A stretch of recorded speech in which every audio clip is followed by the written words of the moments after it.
James, what was the main attraction to you and lure for you to come and get involved in the Marvel Cinematic Universe? I have 3 boys, and 2 out of the 3 of them are just love comics and superheroes and all the rest of that, and I have made many films and done television work and all the rest of it, and none of it has been for kids, or my kids specifically. Some of the films I've made probably for my eldest son would probably be more interesting. But I wanted to make a film that specifically my second son, and then I also sort of was watching my 3-year-old at the time, who's now 6. When I first met with Kevin Feige and Jeremy Latcham, I wanted to make a film that they would really be, as you were just talking about with your kids, in that, you do this sort of, a career's worth of work, and the only thing they're interested in is really the voice of Jarvis. Well, I wanted to do something that my kids could really be excited by, and so this came along. And it was odd because apparently Joss had gone in, when he was in sort of the initial casting conversations with Kevin Feige about this film, he apparently came in and said, well, I don't really have a list to play Ultron, and I just like to have James do it. And Kevin said, well, that's great, because James has voiced the fact that he'd like to do a film with Marvel, and we would like that as well. So it all sort of came together nicely. And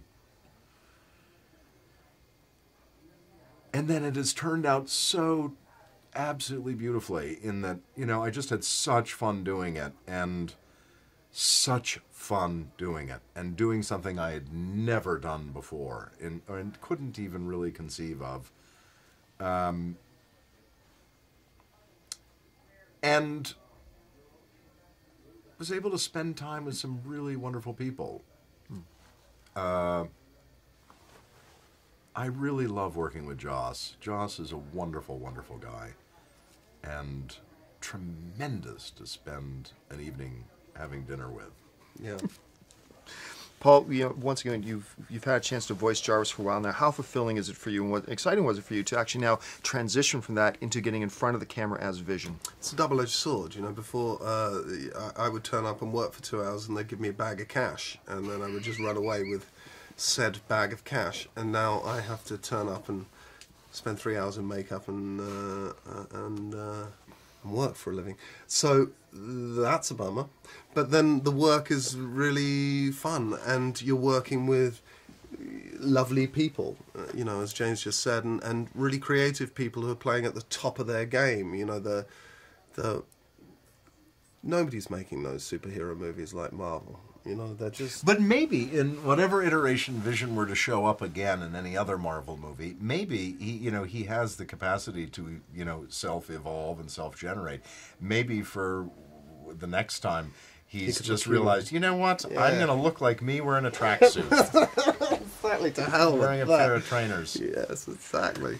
All right, well, Hey, I've got more on the Avengers for you. James Spader was Joss Whedon's first and only choice for the role of Ultron because of his hypnotic voice that can be eerily calm and compelling, while also being very human and humorous. Now, on his first day on set, the cast was so impressed by his Ultron performance that they applauded and cheered for him after his first take. Now, don't forget to download our Film Is Now app, available for both Android and iOS, and I'll see you next time.